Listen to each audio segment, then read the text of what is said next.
Ang Pilipinas ngayon.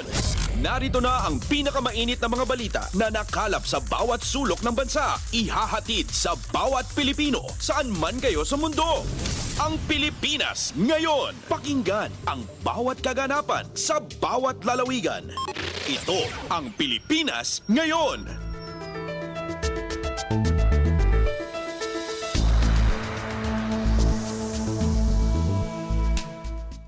Magandang araw po sa ating mga tagapakinig. Welcome po ulit sa ating programang Ang Pilipinas Ngayon. Sa ngalan ni Ven Blones, ito po si Steph Vicente. Samahan niyo po ako sa kabuuan ng ating palatuntunan.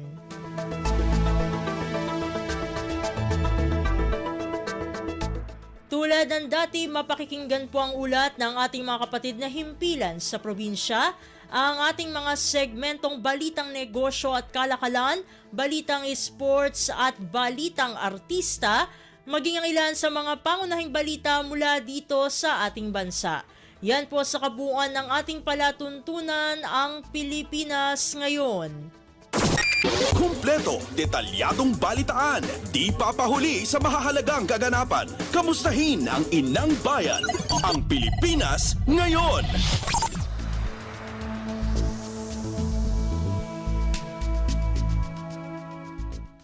Sa mahalagang balita, ginawang reorganisasyon sa komposisyon ng National Security Council o NSC na kapaloob sa itinatakda ng konstitusyon base na din sa isinasaad ng inilabas na Executive Order No. 81. Matatandaan na sa pamagitan ng nabanggit na EO ay naialis ang pangalawang Pangulo maging ang mga dating pinuno ng bansa sa mga bumubuo ng NSC.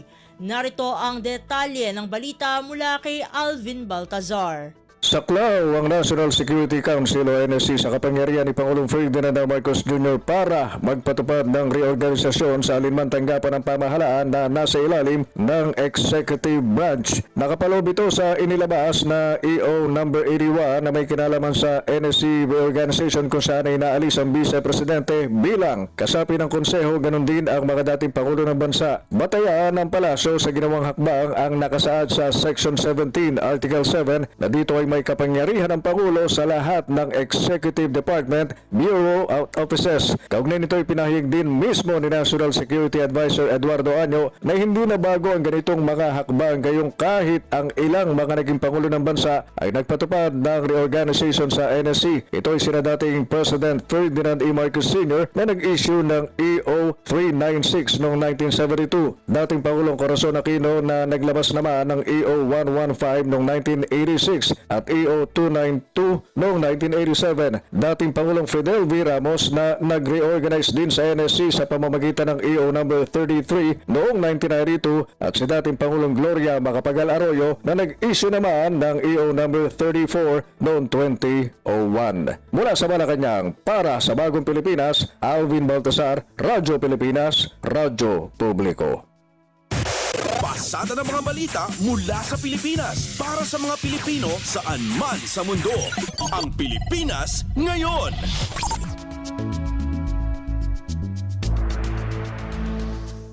Samantala, Pangulong Ferdinand R. Marcos Jr. abala sa mga private meeting ngayong Lunes habang isasagawa naman kinabukasan ang isang full cabinet meeting. Ang mga nasabing pulong ay iikot sa mga usapin tulad ng monetary policy at public-private partnerships. Balikan natin si Alvin Baltazar para sa kabuuang ulat. Wala na muna ang public engagement si Pangulong Ferdinand R. Marcos Jr. para sa araw na ito at sa halip ay pawang private meetings ang nakalinyang aktibidad ng Chief Executive. Base sa impormasyon ay nakasentrong nakaschedule na pagpupulong ng Pangulo sa araw na ito ang may kinalaman sa monetary policies, private-public partnership o PPP at patungkol sa classroom. Noong isang linggo matapos ang paglagda sa 2025 General Appropriations Act ay naging abala din ang punong ekutibo sa mga private meetings. Bukas naman ay pangungunahan ng Presidente ang kauna-unang full cabinet meeting para sa 2025. Sa una ng impormasyong ibinahagi ni PCO Acting Secretary Cesar Chavez kaugnay ng first full cabinet meeting bukas, ay magiging bahagi ng agenda ang patungkol sa legacy projects ng administrasyon. Kapapalooban ito ng big ticket at ODA-funded projects gaya ng mga proyekto na may kaugnayan sa transportasyon, enerhiya, kalusugan, teknolohiya at agrikultura. Mula sa Malacanang, para sa Bagong Pilipinas, Alvin Baltasar, Radyo Pilipinas, Radyo Publiko. Kumpleto, detalyadong balitaan, di papahuli sa mahahalagang kaganapan. Kamustahin ang inang bayan, ang Pilipinas ngayon.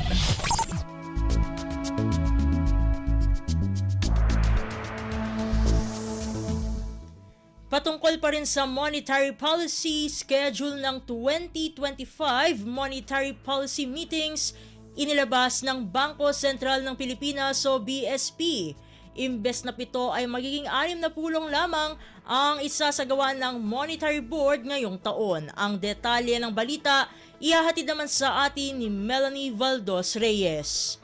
Inanunsyo ng Monetary Board ang pagbabago ng kanilang mga pulong o meeting ukol sa monetary policy stance ngayong 2025. Mula sa kasalukuyang 7 pulong bawat taon, gagawin itong 6 o bi-monthly. Layunin ng pagbabagong ito na magkaroon ng mas malalim na pagsusuri sa mga datos at bigyan ang Bangko Sentral ng Pilipinas ng mas malawak na pagkakataon para sa konsultasyon sa mga eksperto ng sektor kaugnay sa mga forecast assumptions nito. Kasabay nito, nilabas din ng BSP ang schedule para sa mga pulong ng Monetary Board sa taong 2035 kaugnay ng monetary policy stance. Kasama rin sa anunsyo ang mga petsa ng pagpapalabas ng monetary policy reports at mga highlights ng mga pulong sa monetary policy. Para sa Bagong Pilipinas, Melanie Valdos Reyes, Radyo Pilipinas, Radyo Publiko.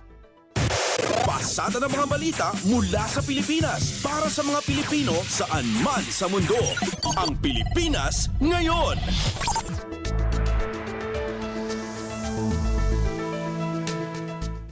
Sa iba pang mga ulat, idineklara ni Pangulong Ferdinand R. Marcos Jr. ang Enero 9 bilang Special Non-Working Day sa lungsod ng Maynila kaugnay ng selebrasyon ng Pista ng Itim na Nazareno. Nakasaad sa Proclamation No. 766 na hiniling ng lokal na pamahalaan ng Maynila na gawing Special Non-Working Day ang nasabing petsa para matiyak na maayos ang magiging prosesyon ng mga deboto at trapiko. Walang magiging pagbabago sa ruta ng taunang prosesyon o traslasyon. Magsisimula ito sa Quirino Grandstand sa Luneta hanggang sa Minor Basilica at Quiapo Church. Kumpleto, detalyadong balitaan, di papahuli sa mahahalagang kaganapan. Kamustahin ang inang bayan, ang Pilipinas ngayon.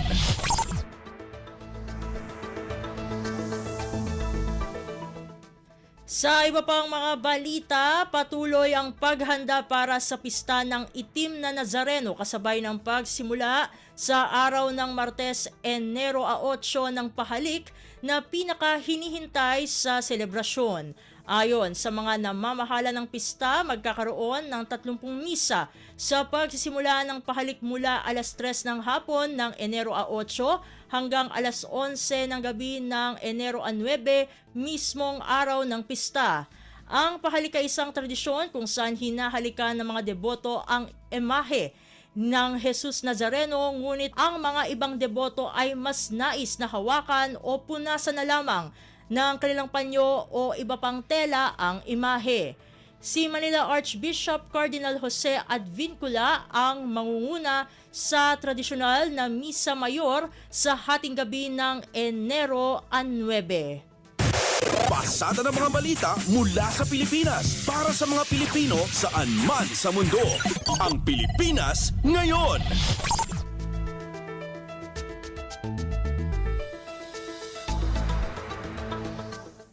Sa iba pang mga ulat, pagpapatupad ng signal jamming sa Traslasyon 2025 sa mismong araw pa malalaman.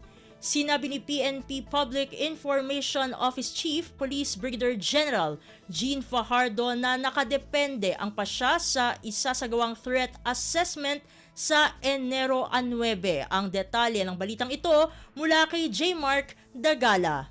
Hindi sinasantabi ng Philippine National Police ang posibilidad na magpatupad ng signal jamming sa mga mobile phone o cellphone sa mismong araw ng Traslasyon 2025. Ayon kay PNP Public Information Office Chief Police Brigadier General Jean Pardo, ito ay nakadepende niya sa isasagawang threat assessment sa Enero 9. Kaya naman maaga pa lamang hinihiling na ni Pardo ang pangunawa ng publiko sa sandaling biglang mawalan ng signal ang mga cellphone sa kasagsagan ng traslasyon. Samantala magpapatupad naman ng leapfrogging ang PNP mula sa Quirino Grandstand hanggang sa mga ruta ng traslasyon upang sitahin at tulihin ang sinuman lalabag sa mga ipatutupad na panuntunan. Kabilang narito ang liquor ban, gayon din ang pagbabawal sa pagdadala ng matatalas sa bagay, pagsusot ng sapatos at pagdadala ng mga bag o iba pang mga bagay na magiging mitya ng disgrasya sa kasagsagan ng prosesyon. J. Martagala, Radyo Pilipinas. Kumpleto, detalyadong balitaan, di papahuli sa mahahalagang kaganapan. Kamustahin ang inang bayan, ang Pilipinas ngayon.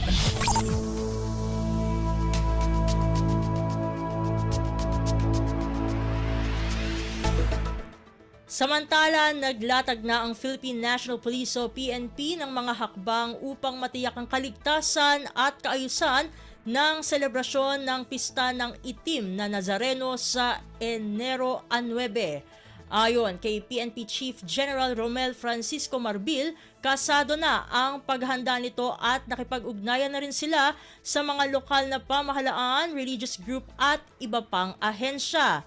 Libo-libong mga pulis ang itatalaga sa ruta ng prosesyon sa mga lugar na matao at mga entry at exit points. Nakabantay na rin ang PNP Intelligence Group and Anti-Cybercrime Group para sa mga maaari pang maging banta. Mayroon ding ilalagay na medical team sa mga istasyon at magmamando ng trapiko. Tiniyak ni Marbil na sisiguraduhin nito ang kaligtasan ng mga deboto at gagawin ang mga paraan upang matiyak na maayos at mapayapa ang sagradong prosesyon. Pasada ng mga balita mula sa Pilipinas para sa mga Pilipino saan man sa mundo. Ang Pilipinas ngayon.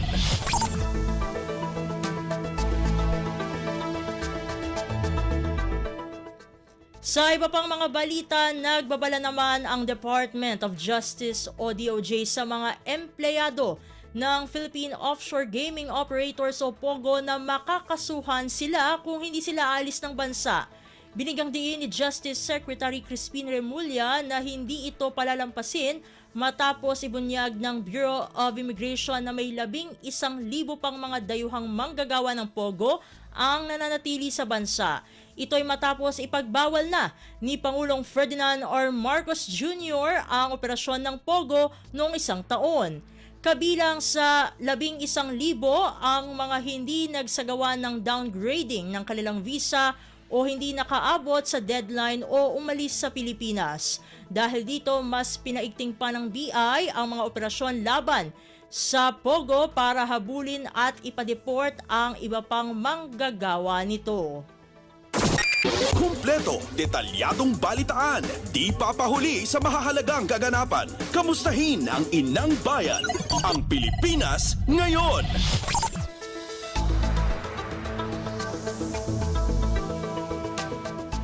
Samantala, Department of Health o DOH nakapagtala ng 4 na namatay sa pagsalubong sa bagong taon. Ayon sa DOH, 3 ang nasawi dahil sa fireworks habang isa ang mula sa ligaw na bala.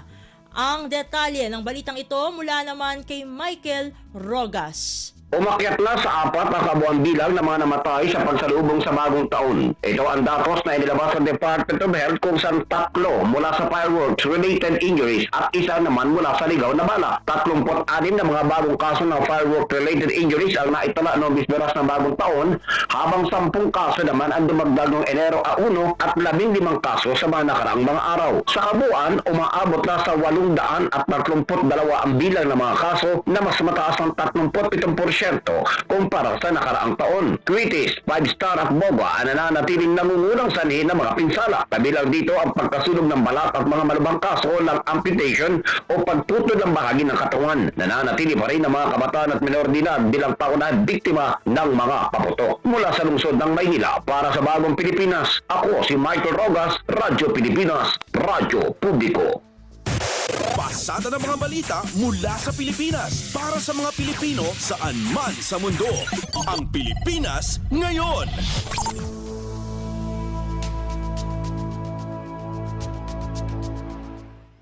Sa iba pang mga balita, pinasalamatan naman ni Agriculture Secretary Francisco T. Laurel Jr.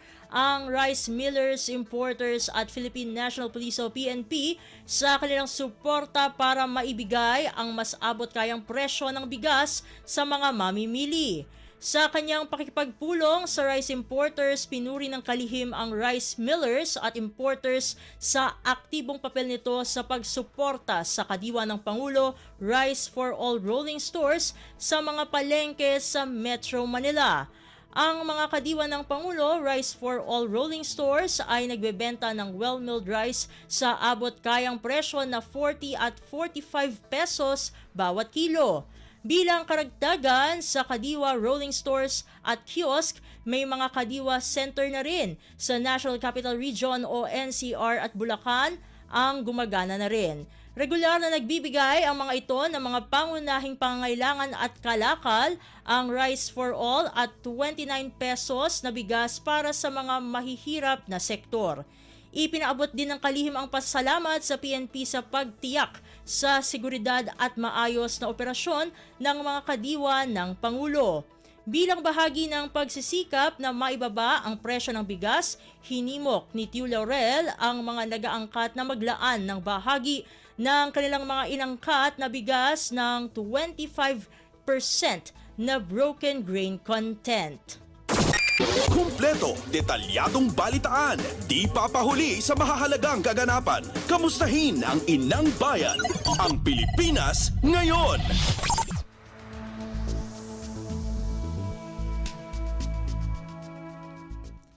Samantala, National Electrification Administration desididong maabot ang target na 94% na energization rate sa mga malalayong kabahayan sa bansa ngayong 2025. Ito ay ayon kay Administrator Antonio Mariano Almeda. Ang kabuulat ihahatid naman sa atin ni Mary Ann Bastasa. Porsigido, ang National Electrification Administration o NEA na maabot ang target na 94% energization rate sa mga remote households sa bansa ngayong 2025. Ayon kay ni Administrator Antonio Mariano Almeda, positibo siyang makakamit ang target na ito kung saan mananatiling prioridad ang lalawigan sa Mindanao. Sa ilalim ng naaprobahang 2025 budget, aabot sa 1.6 billion piso ang nakalaang government subsidy sa NEA para sa 22,000 households. Bukod pa ito sa 200 milyong pondo sa Electric Cooperatives Emergency and Resiliency Fund.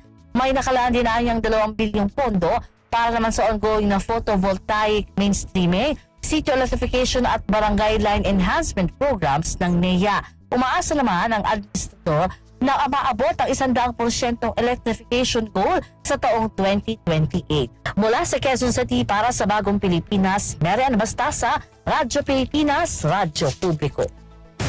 Pasada ng mga balita mula sa Pilipinas para sa mga Pilipino saan man sa mundo. Ang Pilipinas ngayon.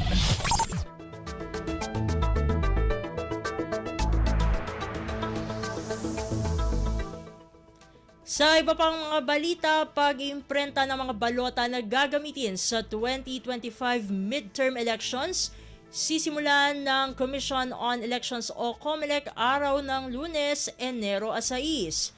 Matapos ipasilip sa watchdog at media ang muka ng balota, sinabi ni COMELEC Chairperson George Erwin Garcia na target matapos ang pag-imprenta hanggang Abril 14 ng taong 2025 bago ipadala sa iba't ibang probinsya at mga embahada.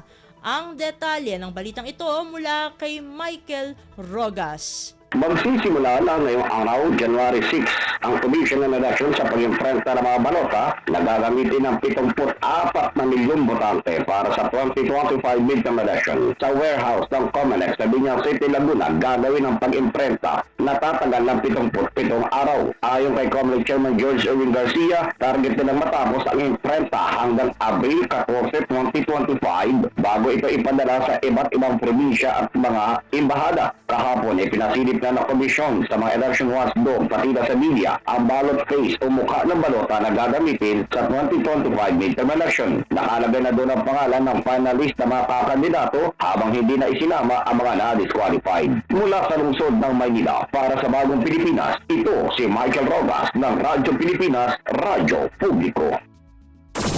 Kumpleto, detalyadong balitaan, di papahuli sa mahahalagang kaganapan. Kamustahin ang inang bayan, ang Pilipinas ngayon.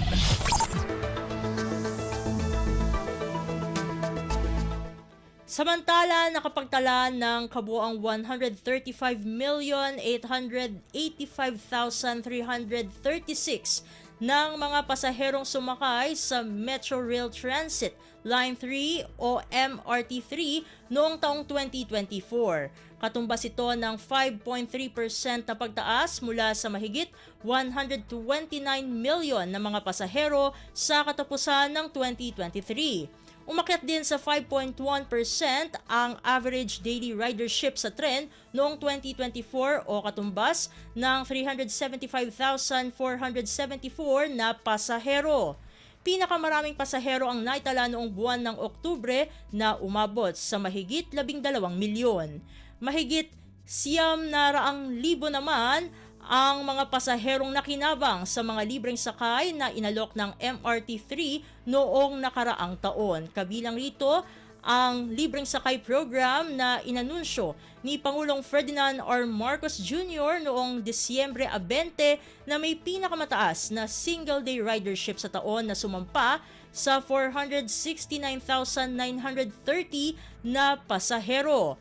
Ayon kay MRT3 General Manager o GM Oscar Bongon, ang mataas na bilang ng mga sumasakay ay bunsod ng patuloy na pagmamantine at pagpapaayos sa operasyon ng tren para masigurong tatagal lamang ng 30 minuto ang biyahe mula North Avenue Station hanggang sa Taft Avenue Station. Pasada ng mga balita mula sa Pilipinas para sa mga Pilipino saan man sa mundo. Ang Pilipinas ngayon.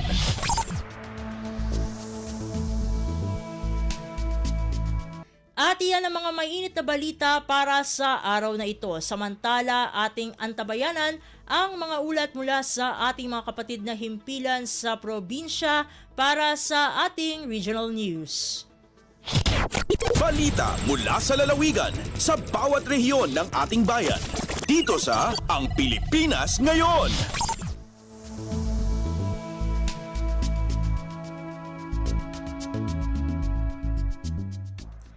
Narito na ang bugso ng ating mga regional news. Dumako muna tayo sa rehiyon ng Luzon. Halos 30 tauhan ng Cagayan Police Provincial Office sumailalim sa surprise drug test. Narito ang buong balita na ihahatid sa atin ni April Racho mula sa Tuguegarao. Dimalan iti surprise drug test tagiti kameng ti Cagayan Police Provincial Office. 20 katim na matao ti Provincial Intelligence Unit, Provincial Drug Enforcement Unit, kan First Cagayan Provincial Mobile Force Company dagiti dimalan iti testing kas pasot ti PNP Revitalized Internal Cleansing Program kan ti PNP Internal Disciplinary Mechanism. Mainagi ti dayto yung pasigurado ni Police Regional Office No. 2 Director Brigadier General Antonio Maralag Jr.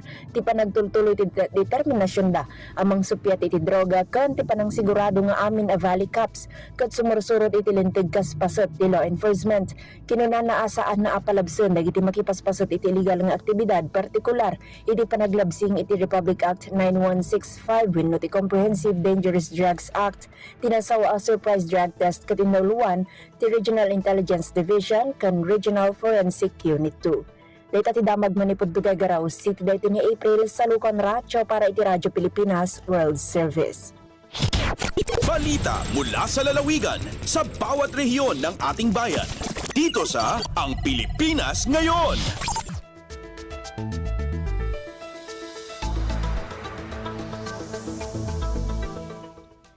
Inyong napakinggan ang ulat ni April Racho mula sa Tuguegarao.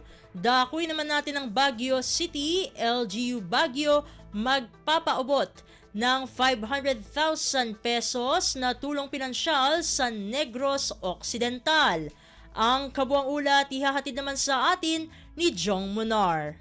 Inkadang negati opisyales iti siyudad di Baguio ang mga ipaay iti 500,000 pesos sa tulong pinansyal iti lokal gobyerno iti Negros Occidental anay paisidong iti state of calamity gapo ti nakarong epekto iti panagbetak iti Mount Canlaon. Nailawlawag at tinasong nga tulong pinansyal katagapo iti 2024 budget iti City Disaster Risk Reduction and Management Quick Response Fund. May basar iti Ordinance number 83 series of 2024 itinasong nga gatad ket may ipaay iti Canlaon City, Bago City, ken iti iliti La Castellana, ken La Carlota, amin na gito'y katsakop iti Negros Occidental, anang itagklara iti state of calamity, gapo tinakarungan na pasaran na giti umili ken sanikwa, iti panagbetta iti naso nga bulkan. May palagip nga iti Baguio City Disaster Risk Reduction and Management Office, iti mga letlatag iti pondo para ti tulong pinansyal kadig iti lokalidad, ang maepektaran iti didigraw wenno kalamidad kaspaset iti humanitarian efforts ken commitment iti lokal gobyerno iti syudad ti Baguio. Manipo dito Radyo Pilipinas Baguio, Jong Munar nang ipadamag para ti Radyo Pilipinas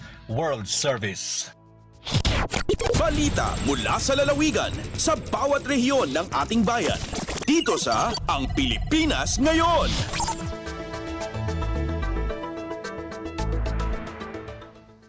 Inyong napakinggan ang ulat ni Jong Munar mula sa Baguio City. Dumako naman tayo sa Virac. Mga pantalan sa Catanduanes, dinagsa ng mga pasaherong paluwas ng Maynila nitong nagdaang weekend. Ang detalye ng balita, ihahatid sa atin ni Juris de la Rosa. Binagsa kaning weekend ng mga pasahero na paluwas ni Manila ang mga pantalan sa Virac asin San Andres sa probinsya ng Catanduanes.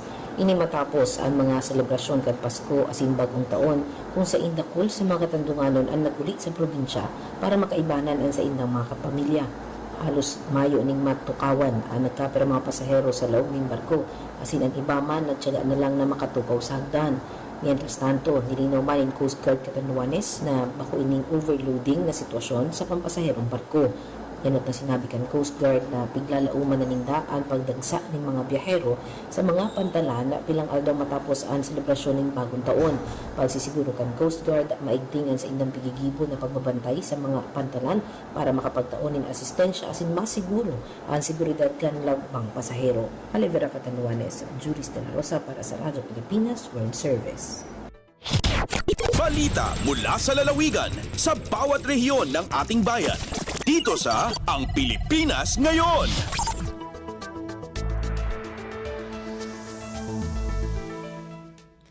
Inyong napakinggan ang ulat ni Juris de la Rosa mula sa Virac. Pumunta naman tayo sa rehiyon ng Kabisayaan. VDRC patuloy ang pagpapadala ng ayuda para sa mga nasalanta ng pag-alboroto ng Bulkang Canlaon. Narito si Jessa Aguailanan para sa balita mula sa Cebu. Nagpadayon ang Visayas Disaster Resource Center kun VDRC sa pagpadangat og suporta pinaagi sa ayuda ngadto sa mga apektadong dapit sa Negros Island region nunot sa padayong pag-alboroto sa Mount Canlaon. Matod sa DSWD-7, wa mihunong ang pasilidad nga nahimutang sa Mandaue City sa pagsuporta sa pag-atiman sa internally displaced persons nga nanimuyo sa mga evacuation camps. Base sa datos sa DSWD-7, di mo menos 4,200 family food packs na ang dugang gipadala gikan sa December 9, 2024 ngadto na sa January 2, 2025. Sukad mibuto ang bulkan nga nagtadlas sa Negros sa buwan sa Hunyo tuig 2024, mukabat na sa 42,400 ang nahatod nga family food packs sa Western Visayas region samtang laing 11,800 alang sa Central Visayas. Tulo na kahutong sa pagdispatch sa family food packs gikan sa VDRC ang gipahigayon ngadto sa Negros Island region. Gani gawas pa sa mga food packs nga anaa gituno sa mga namakwit dunasay naka-preposition sa palibot nga LGU aron andam nga idugang sa higayon nga gikinahanglan. Dunot niini padayong nanawagan ng DSWD-7 sa mga volunteers nga mutabang kanila sa pag-repack sa mga family food packs aron mas daghan ug mas paspas ang pagpadala ngadto sa mga dapit nga labing nanginahanglan sama sa mahiagom sa kalamidad ug uban pang emerhensiya. Gikan sa RP1 Cebu sa Aguailanan para sa Radyo Pilipinas World Service. Balita mula sa lalawigan sa bawat rehiyon ng ating bayan. Dito sa Ang Pilipinas Ngayon.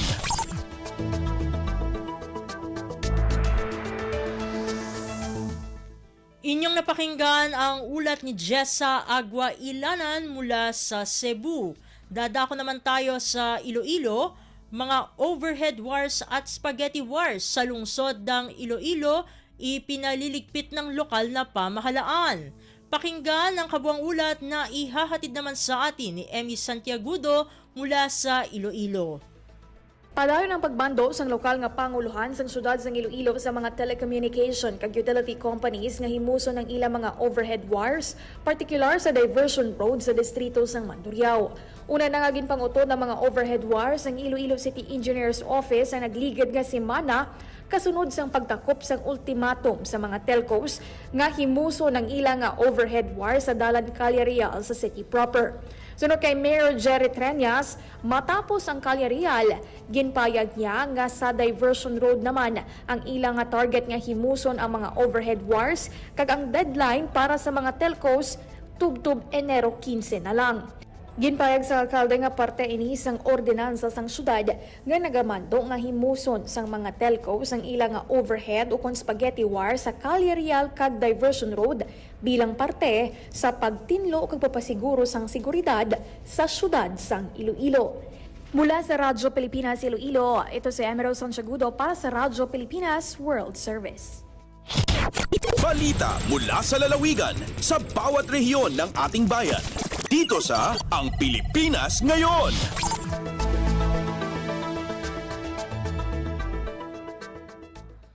Inyong napakinggan ang ulat ni Emmy Santiagudo mula sa Iloilo. Dumako na tayo sa rehiyon ng Mindanao.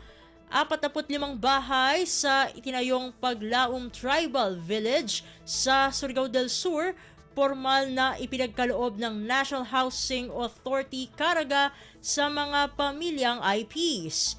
Ang kabuang ulat ihahatid naman sa atin ni Jocelyn Morano mula sa Butuan. Nahimong makasaysayanon ang adlaw sa pagpahigayon og ceremonial turnover sa 45 ka mga balay sa gitukod nga Paglaom Tribal Village dito sa Sitio Sikahoy, Barangay San Jose, Bislig City, Surigao del Sur. Benepisyaryo sa pabahay program ang 45 ka mga pamilyang manubo og mandaya nga tribo sa Bislig City. Nahatagag katumanan ang pangandoy sa mga IPs nga makabaton sa disente, hamugaway o kaugalingong Pinoy-anan sa paningkamot sa kagamhanang lokal sa Bislig, kauban ng National Housing Authority Caraga Regional Office, ilawom sa Housing Assistance Program for Indigenous Cultural Communities, Indigenous Peoples. Matagbalay ginama sa light ug concrete materials ug dunay floor area nga 27.5 square meters. Ang mabulokong turnover ceremony gipangunahan ni NHA Caraga Regional Manager Engineer Erasmi Madlos. Kinsa may pabatig kalipay dungan sa pahinumdom nga unta ampingan ang maong mga balay isip kaakuhan diha sa pag-arang sa pumuyo subay sa gitinguha sa Administrasyong Marcos. Sumala pa ang pagbaton og balay sulod sa Paglaom Tribal Village unta makapadasig sa mga IPs para iasdang ang kultura ug tradisyon. Gikan sa RP Butuan, kini si Jocelyn Morano para sa Radyo Pilipinas World Service. Balita mula sa lalawigan sa bawat rehiyon ng ating bayan. Dito sa Ang Pilipinas Ngayon.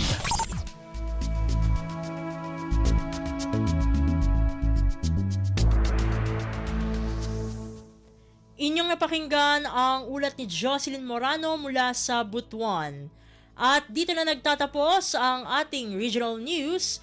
Narito naman ang ating segmentong Balitang Negosyo at Kalakalan na susundan ng ating segmentong Balitang Sports, parehas na ihahatid sa atin ng ating kasamang si Leo Magpayo.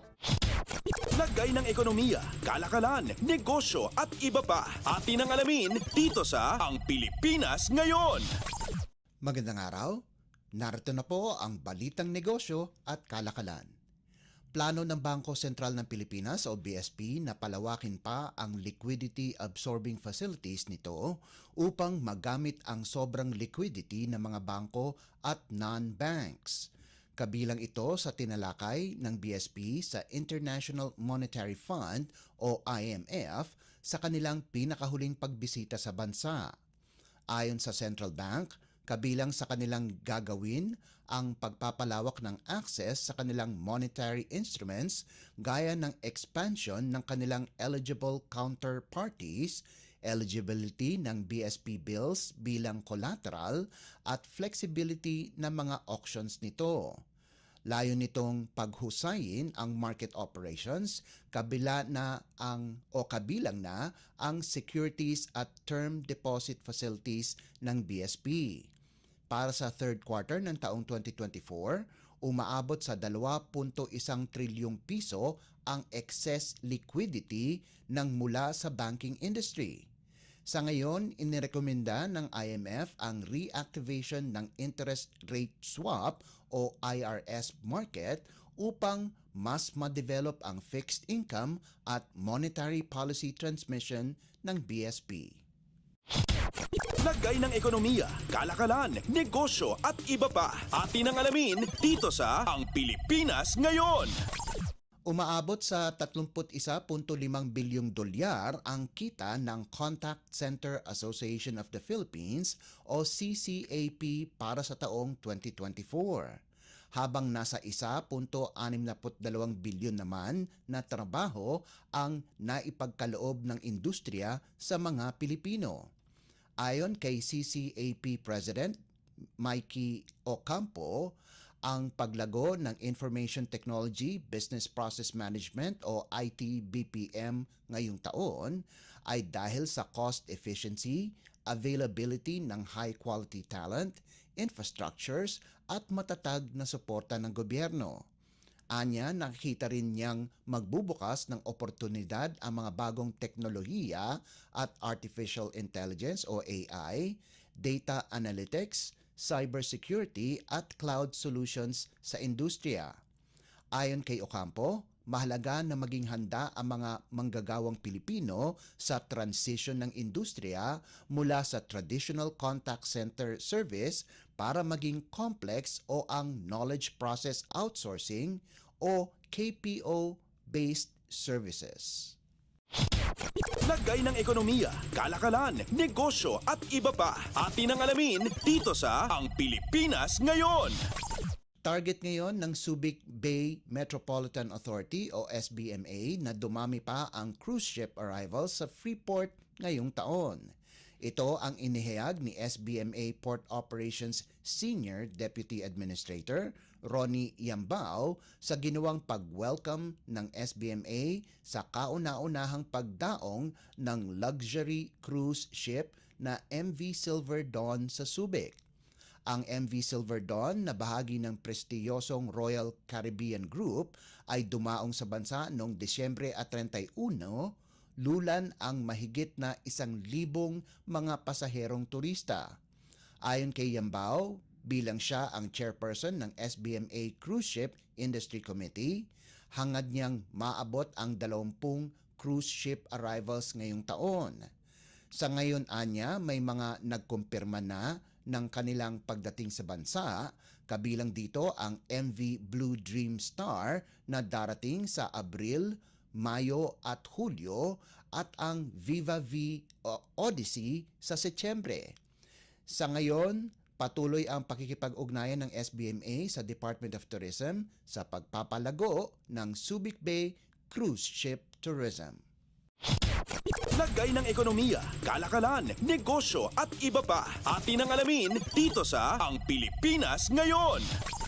At para naman sa sports balita, Updates at pinakahuling mga usapin sa mundo ng palakasan. Atin ang pakinggan dito sa Ang Pilipinas Ngayon. pinili bilang Athlete of the Year ng Philippine Sports Writers Association o PSA si Filipino gymnast Carlos Yulo sa oras na isagawa nito ang kanilang awards night na nakatakda sa Enero 27 na gaganapin sa Manila Hotel. Ang 24 anyos na si Yulo ay gumawa ng kasaysayan kung saan siya ang kauna-unahang atletang Pilipino na nakakuha ng 2 gintong medalya sa isang Olympics sa 2025 Summer Games sa Paris. Nakuha ni Yulo ang pambihirang 2 ginto sa men's floor exercise at vault.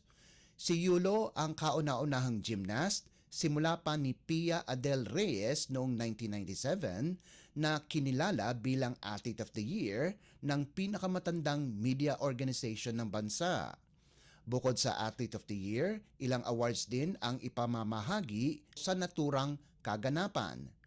Ang NSA of the Year, ibang mga major awardees sa iba't ibang palakasan, President's Award, Executive of the Year, citations, Tony Sidayaw Awards, pati na rin ang Hall of Fame at Special Recognition sa mga Filipino Olympians sa Paris Olympics at Paralympics ay kasama at ibibigay sa awards night para sa taong 2024. Sinundan ni Yulo ang mga yapak ni Filipina weightlifter Heidelin Diaz na tinapos ang hangarin ng bansa na makamit ang gintong medalya kung saan namayapag siya sa women's 55 kg class sa Tokyo Olympics noong 2021.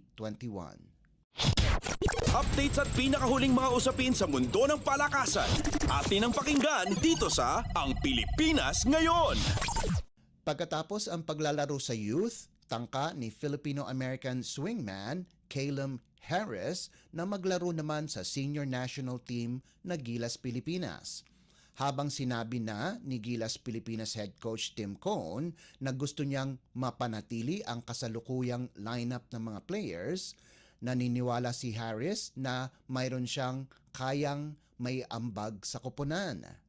Ayon kay Harris, siya ay bata, uhaw, may puso at naniniwala siyang mayroon siyang maibibigay sa programa.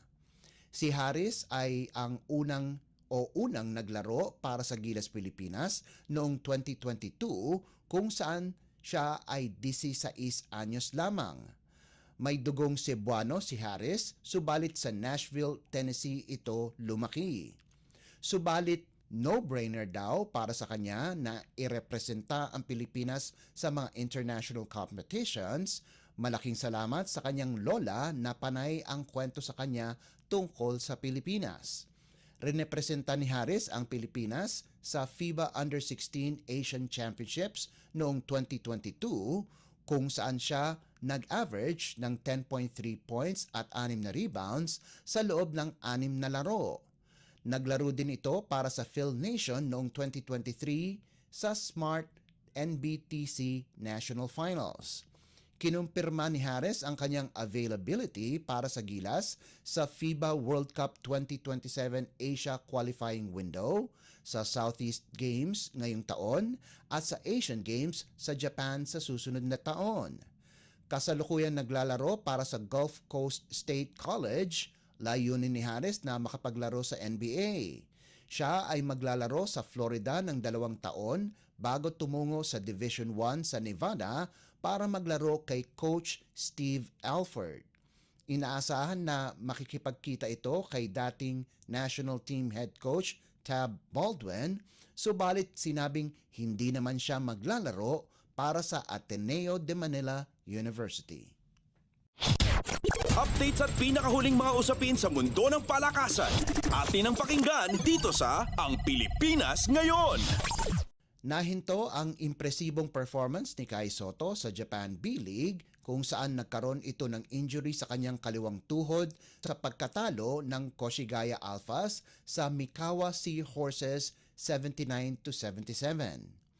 Gumagalaw ang 7'3" Gilas Pilipinas Center sa low post na may halos 6 na minuto pa lamang ang lumipas sa laban kung saan nasaktan nito ang kanyang tuhod.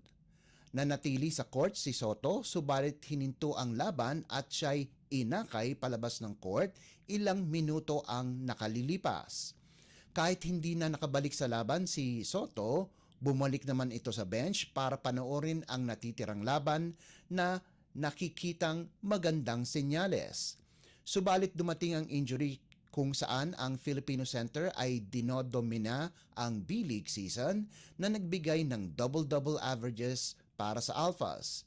Kasalukuyang nasa ikalawang ranggo si Sotto sa buong liga sa rebounding department na may 10 rebounds kada laro, kasama pa ang 14.5 points at 1.2 blocks.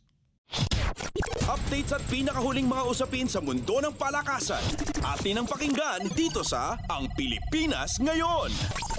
At yan ang pinakahuling balita sa larangan ng palakasan. Para sa Radyo Pilipinas World Service, ito po si Leo Magpayo. Magandang araw. Updates at pinakahuling mga usapin sa mundo ng palakasan. Atin ang pakinggan dito sa Ang Pilipinas Ngayon.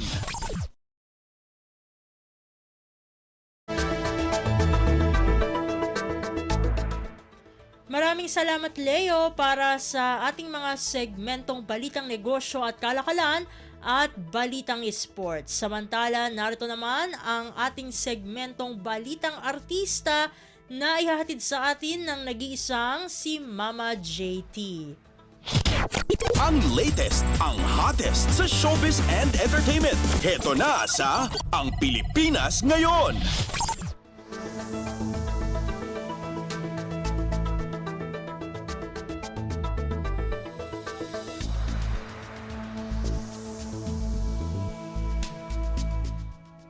Hello! Magandang araw sa ating mga chismoso at chismosang nag-aabang ng mga trending na balita sa mundo ng showbiz. Ito na ang ratsyada ng ating mga chika. Hindi naman na napahamak ang aktres na si Chi Filomeno matapos ang insidente ng pambabato ng isang individual ng ballpen sa kanya. Nangyari ang insidente sa gitna ng interview sa kanya para sa isang event. Batay sa mga kumalat na videos online, natamaan ng binti ni Chi nang binato siya ng ballpen ng isang individual sa hindi natukoy na dahilan habang ini-interview siya ng dalawang host sa nasabing event.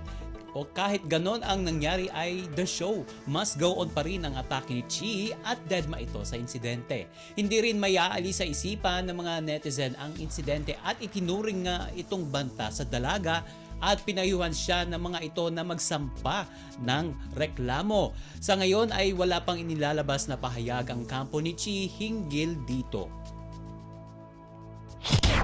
Ang latest, ang hottest sa showbiz and entertainment. Heto na sa Ang Pilipinas Ngayon.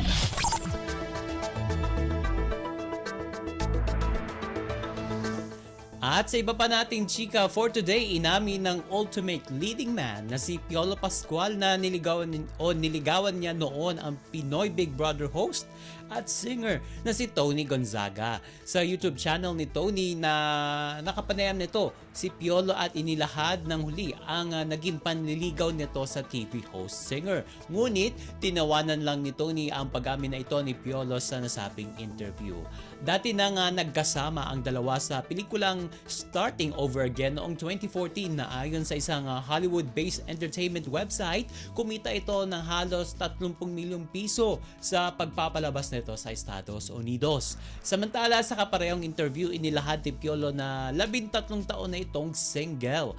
Ayon sa aktor, choice niya na manatiling walang karelasyon at ipinunto niya na hindi ito naghahanap ng katuwang sa ngayon. O, diba? Tamang-tama, Valentine's Day. At sa kabila ng panunukso na baka mahirapan na itong si Piolo na makahanap ng katuwang sa buhay, ayon sa kanya ay nanindigan ito sa kanyang estado ngayon na pagiging single. Panghuli, idiniin nito na mas tutok ito ngayon sa kanyang karera bilang aktor. Ang latest, ang hottest sa showbiz and entertainment. Heto na sa Ang Pilipinas Ngayon.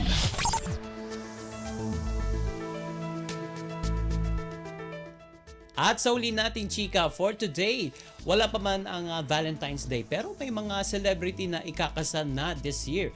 Tulad na lamang ng anak ni na Janice de Belen at John Estrada dahil ikakasal na ang kanilang anak na si Moira Estrada sa kanyang kasintahan na si Alfonso Miguel. Inanunsyo ito ni Moira sa kanyang Instagram account kung saan naganap ang surprise marriage proposal nito lamang bagong taon, January 1 ng taong 2025. Ayon kay Moira, sorpresa lamang ang naturang proposal at wala itong ideya sa balak ni Miguel na nataon sa ikatlong anibersaryo nila bilang magkarelasyon. Sa ipa niya, tumulong ang kanyang mga kapatid na sina Ina at Kayla Estrada upang maisakatuparan ang surprise proposal ni Alfonso. At marami naman ang nagpaabot ng pagbati sa soon-to-be groom and bride. At si Moira ay pangalawa sa 4 na anak ni na John at Janice. Ang iba pa nilang mga anak ay sina Ina, Kayla at Juan. Ang latest, ang hottest sa showbiz and entertainment. Heto na sa Ang Pilipinas Ngayon.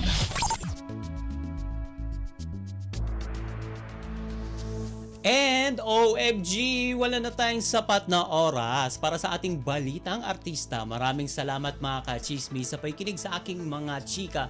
For today, ako po si Mama JT para sa Radyo Pilipinas World Service! Ang latest, ang hottest sa showbiz and entertainment. Heto na sa Ang Pilipinas Ngayon.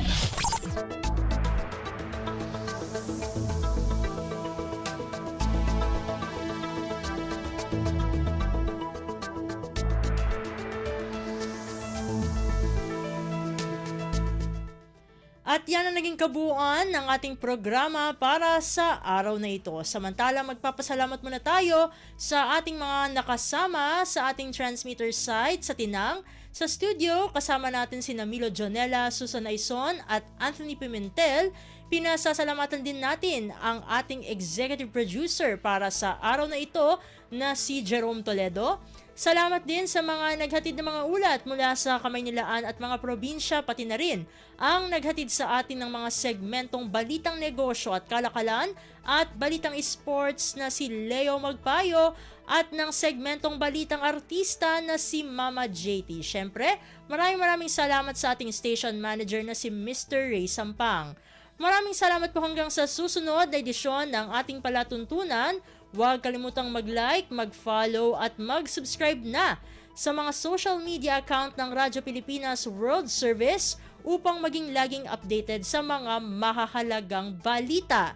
Sa ngalan ni Ven Blones, ito po si Steph Vicente. Mabuhay po tayong mga Pilipino. At yan ang Pilipinas Ngayon. Muling samahan si Ven Blones sa parehong oras at alamin ang pinakahuling mga kaganapan at balita saan man kayo naroon. Ang Pilipinas Ngayon!